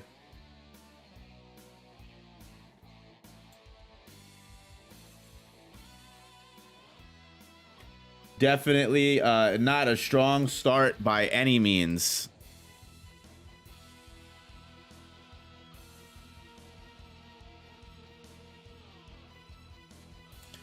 Who's going to be Rinamai's opponent?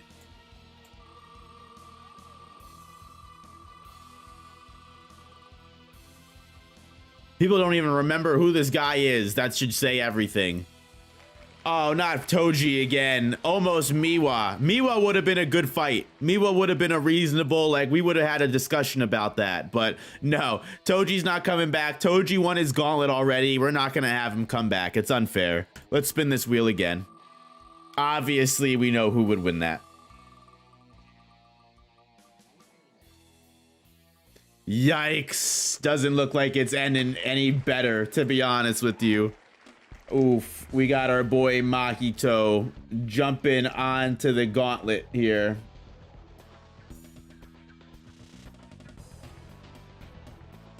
Time for heads to start rolling because we got our boy, the man, the myth, the legend himself jumping on here. Mahito obviously is going to beat the crap out of Rinomai, unless for some reason we find out down the line Rinomai has some crazy OP curse technique that affects the soul or something like that. But unfortunately, that's going to be definitely RIP for Rinomai. That's the end. Absolute worst luck in the world. Exactly. Going right from Toji to Mahito. Just no hope. Boy never stood a fucking chance. Idol transfiguration, the shape shifting, everything obviously just turns Rinomai into fucking... He's gonna put Rinomai in his pocket. Like, yeah, they become friends and shake hands. Yeah, exactly. That's the best way this could possibly go. So yeah, let's start Mahito's gauntlet here. Mahito obviously takes his first W on the gauntlet, moving on to his second opponent. Let's see if he can make 3 and join the greats of the series here. Moving on to his second opponent.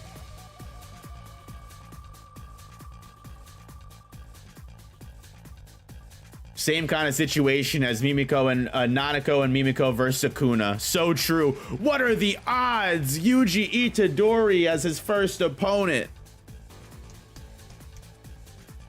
Such a dynamic battle from the start here. And I have to say, one of my favorite fucking fights in the entire series. I think it's honestly hysterical that that's the next opponent that he gets. Honestly insane.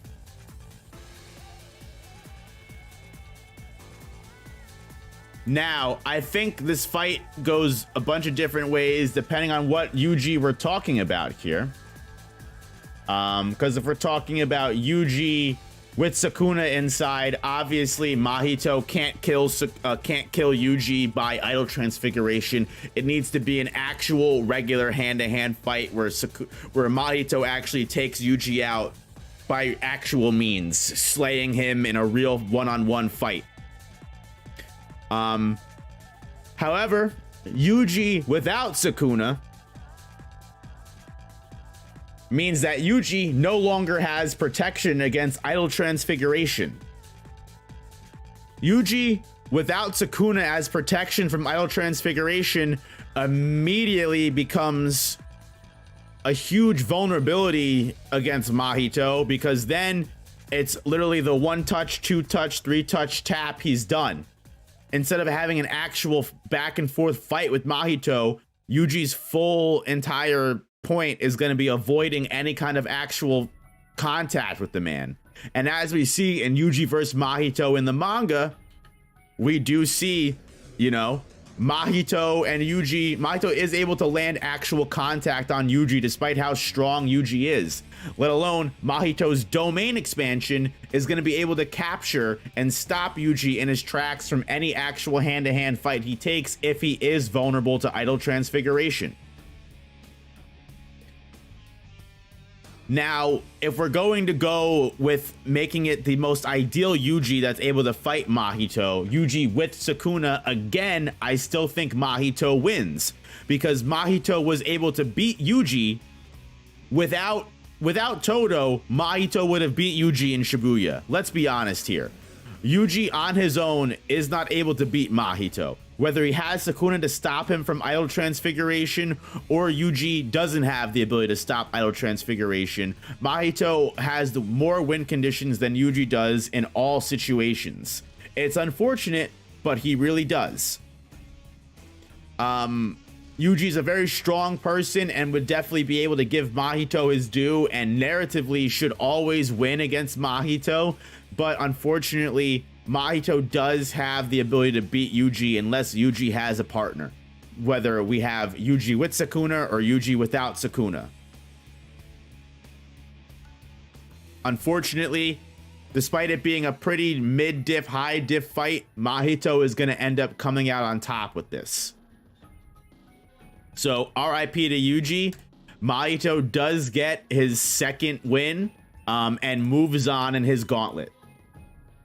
Current Yuji even if you want to say current Yuji has the strength, speed, and durability to beat Mahito in an actual fight, without Sakuna, he's completely vulnerable to Idol Transfiguration, which means one domain expansion ends his life, which again is going to be an instant win against Yuji. So Mahito is just going to unfortunately win no matter what. Moving on, Mahito's third opponent is going to be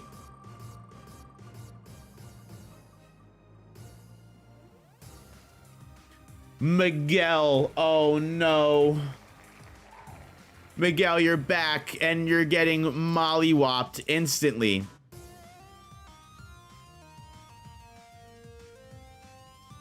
Even if we are to say that the black rope stops Idol Transfiguration and keeps Miguel safe from Idol Transfiguration, that Miguel's not going to be able to fight this to find the soul. And that's just the end of it. Miguel's not going to be able to do any damage to the soul. And quite personally, I think Mahito would be able to run circles around Miguel. If Gojo's beating the shit out of Miguel like that, then Mahito should be able to do the same kind of physical overwhelming. Obviously, Gojo's going to be a better hand-to-hand fighter than Mahito, but if someone that much stronger than Miguel is able to just whip his ass like that, I have to think that Mahito is going to be able to whip Miguel's ass just the same. Bop, bop, bop. You know, Mahito's obviously going to have the Idol Transfiguration on his side, and even without Idol Transfiguration, he's going to be able to win. Domain expansion, 0.2 domain expansion. Local black man folded a second time. Pretty much exactly the same. As a white man, I don't speak on these things. Yeah, the hate crime that's about to unfold. RIP in pieces. That's gonna be a win for Mahito, without a doubt, without a doubt.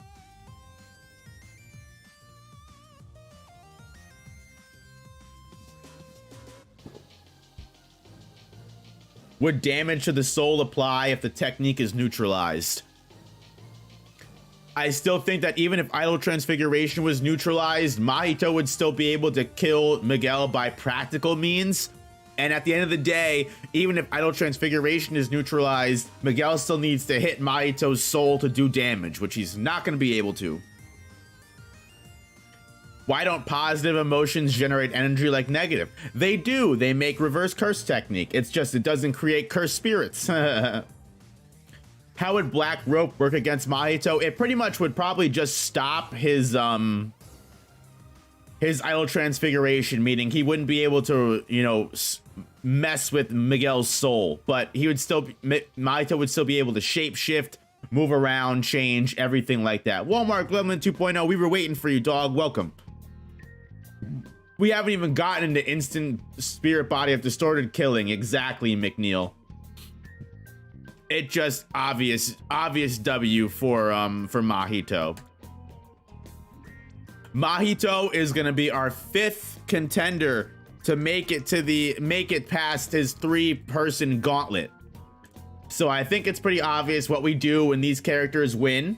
When they win their gauntlet, they get put up. We have to try and knock them off. So let's see here. So we're gonna have a nice 2v1 going up against Mahito.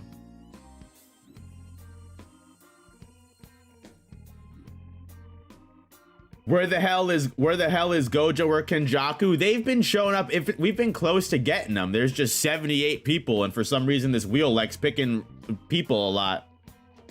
Do like 16 winners, then put them in a bracket. That would be awesome. I would love to do that. But we'd be here for 5 hours, and unfortunately that's not gonna happen. We're probably gonna end up knocking Mahito off. Yeah. So we're gonna move on to a 2v1 against Mahito to try and knock him from his throne here. Who's gonna be this partnership here? Yuji Todo. That would be crazy if the wheel did that. Oh, we've got Jogo. Okay. Jogo is actually a pretty decent contender against Mahito on his own. It's actually a pretty hard to say. They're actually really neck and neck when they fight each other when Jogo's by himself in a normal 1v1. So honestly, if Jogo gets a pretty strong partner here, Mahito might actually get taken out. The reason why I say this is specifically because Jogo, with his fire technique, is able to easily beat someone like Mahito, whose attacks are mostly flesh-based. Mahito is essentially a human curse spirit at the end of the day, you know? Mahito mostly shapeshifts, molds his body around, turns his body into, you know, flesh. And he even says, Mahito even says when he's fighting someone like Mekamaru, that if he's completely burned, Mahito is just completely incinerated. If Mahito gets burned, he can lose all of his energy and get burned out. He can get burned out of cursed energy, be unable to protect his soul, and get taken out and exorcised. So Mahito is weak to fire. Jogo's fast, very strong destructive power, so he can keep up with Mahito. They can go back and forth, and realistically, domain expansions are the only way that Mahito has a chance. He never says that. What? Literally reread the Evening Festival arc. Mahito, when running away from Miracle Cannon, literally says he's trying to burn me out of cursed energy. He's trying to burn me so I run out of my cursed energy. So reread Evening Festival. He does say that. Let's pick a partner for Jogo. If he gets a good partner, they'll have no problem knocking him off. Wow. Oh, almost Yuji. Chojuro, Zenin. God damn. Couldn't have picked a better duo partner, man. I mean, seriously. If you don't know who Chojuro Zenin is, it's this fucking guy with the fucking earth hand clap curse technique who can manipulate the earth. Just a no-name fodder Zenin character. But either way, we already attributed that Jogo versus Mahito is a pretty strong, is a pretty hard battle to say who wins specifically. Let alone now Jogo is gonna have backup. Even if Chojuro is not that great of a help, even if Chojuro is like really only there for backup and just covers the spaces that Jogo leaves out, I really think that this basically gives Jogo enough of like extra pieces to win. Imagine looking like Chojuro and thinking women are less. True.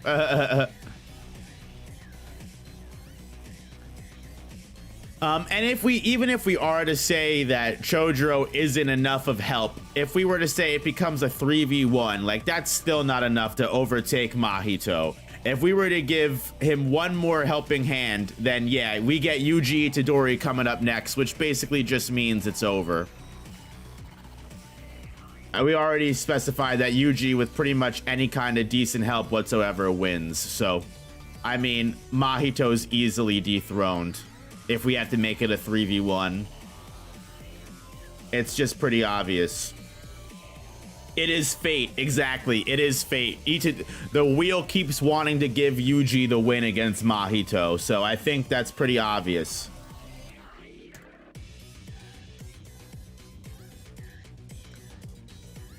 So boom, boom, boom. Mahito does indeed get a gauntlet win.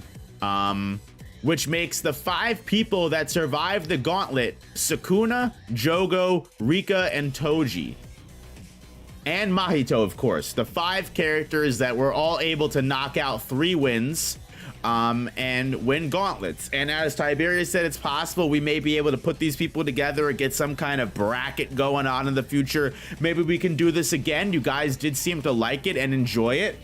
I'll be honest with you, I am going to start bringing stream to a wind down. We got through a lot of characters today. We talked about a lot of different matchups. 3 more. Look, I wish I had the stamina and endurance to do that right now, but most of my streams are normally about 2 hours, and we're coming up on that 2-hour mark, guys. So sincerely, thank you all so much for stopping by. I've had a lot of fun doing this. This was awesome. You guys were sincerely a great audience for this. This all went really well. If you haven't already, make sure you like the stream. Guys, I'm going to be closing out the stream in about 5 minutes. So if you have any daring questions, anything you want me to go over before the stream ends, or just anything whatsoever, please, this is your chance to get it all out right now. Or if you want to be like Tiberius and gift a membership, please, this is your last chance to donate. Hey, but thank you so much for the gifted membership, Tiberius. Appreciate everything you do to support the channel. Guys, again, if you haven't already, I will be subscribed to Tiberius. I will be joining his anime figure game show next week on Thursday at 8:30 p.m. EST. And again, there will be a higher-ups meeting tomorrow, guys. Higher-ups meeting tomorrow. Diavolo, Broken Ronin, Creams, me, all tomorrow, hanging out tomorrow, 7 p.m. EST to 10 to 11 p.m. EST. Do not miss that. We will be going over everything the Culling Games had to offer, as well as discussing a bunch of different Jujutsu Kaisen YouTubers' ideas of how the series will end. Do not miss that.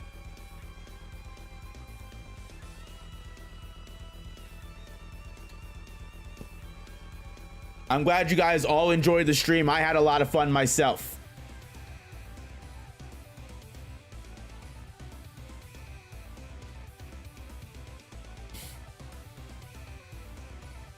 Tiberius is going to produce some top tier content. That's a fact. Is that on his channel? Yes, it is. Go check out Tiberius's channel for sure.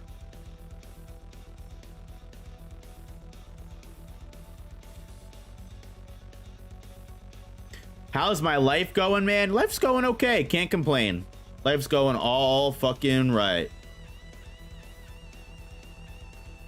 Do I think Denji lighting himself on fire was referring to Fire Punch? Possibly. It might have been. I want to read Fire Punch one day. I heard that was a really good manga.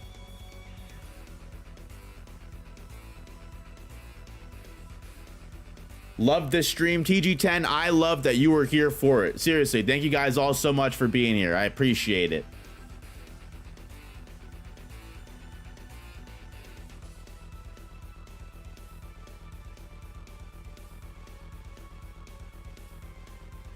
No-op, do you think we could ever get an all-character ranking sometime? Yeah, definitely possible in the future. Definitely a huge possibility to do every single character in the Jujutsu Kaisen ranked.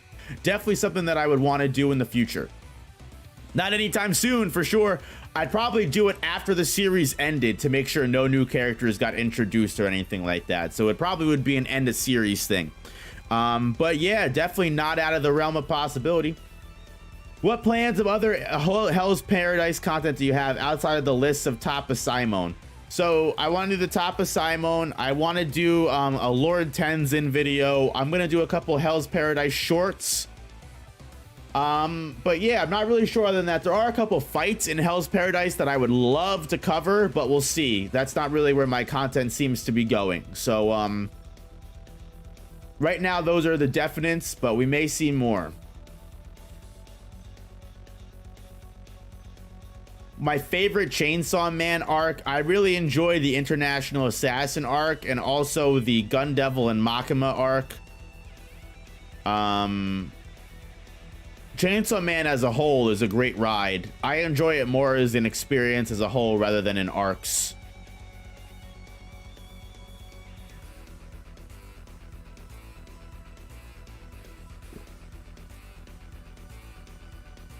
Why don't we hear about people making self-binding vows to themselves? I mean, we do. Nanami's binding vow for overtime is one example. I can't think of any other ones, but I'm sure there are other ones. So